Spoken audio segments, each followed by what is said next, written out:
আমাদের সম্পর্কে আল্লাহ তাআলার চাইতে কেউ কি বেশি বুঝে?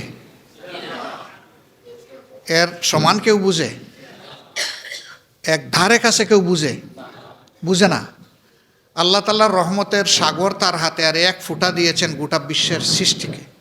এইটা থেকে যা আমরা পেয়েছি, জ্ঞান বলেন, বুদ্ধি বলেন, শক্তি বলেন, সব কিছু ওইটাই।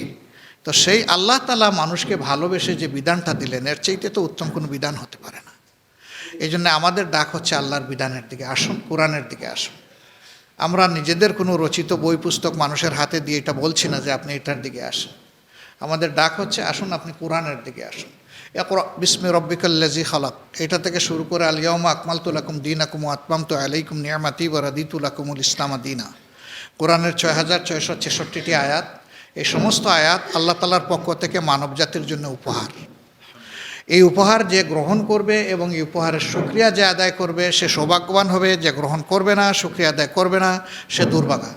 আমরা দুর্ভাগা জাতি হয়ে থাকতে চাই না, আমরা এই জায়গাটাই ফিরে আসতে চাই। এত বড় জুমার মসজিদ, এখানে শত শত মানুষ মসজিদে হাজির হয়েছেন, এখানে আছেন, দুতলায় আছেন, তিনতলা আছে কিনা আমি জানি না। অনেক সময় মানে মসজিদের ছাদেও লোকেরা থাকেন। এখানে কি কোনো মারামারি কিলাকিলি হয়? কেন হয় না? একজনকে ইমাম মানা হয়, সমস্ত মুসল্লিদের আস্থা থাকে যে তিনি আমাদের যোগ্য ব্যক্তি, আল্লাহর দরবারে আমাদেরকে নিয়ে সেজদা এবং রুকু দেওয়ার জন্যে। একজন দাঁড়ান, আমরা সবাই তার ইক্তেদা করি, বাকি আমরা সবাই তার পিছনে মুক্তাদি, আর তিনি হচ্ছেন আমাদের ইমাম। শান্তি, কী জন্য শান্তি? তিনি আল্লাহর কুরআন এবং রসুল করিম সাল্লাল্লাহু আলাইহি সাল্লামের সুন্নাহ অনুযায়ী আমাদের নামাজটা আদায় করেন। কিন্তু সেই ইমাম যদি কোনো জায়গায় ভুল করেন, মুক্তাদি কি বলবে সারা জিন্দগি উনি শুদ্ধ সালাত আদায় করেছেন, আজকে না ভুল করেছেন, একটু ছেড়ে দিক, দরকার নাই এটা ধরার? এটা হবে না, তাকে লুকমা দিয়ে সংশোধন করে দিতে হবে। এটা মুক্তাদির দায়িত্ব, তার উপরে ওয়াজিব। এই যেখানে সম্পর্ক থাকে এখানে সমাজ ভালো না তাইকে পারে না।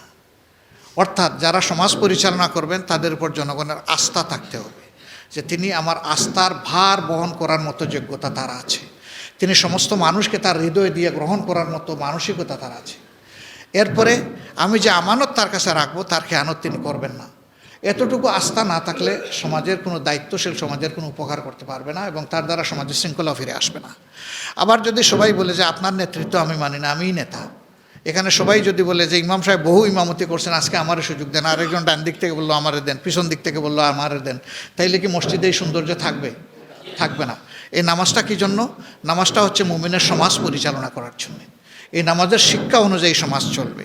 এই জন্যে মসজিদের মেহরাবে যিনি ইমামতি করবেন, আমরা চাই যে সমাজের ইমামতি তিনি করবেন, সমাজের ইমামতিটা তিনি করুন, আমরা ওইটা চাই।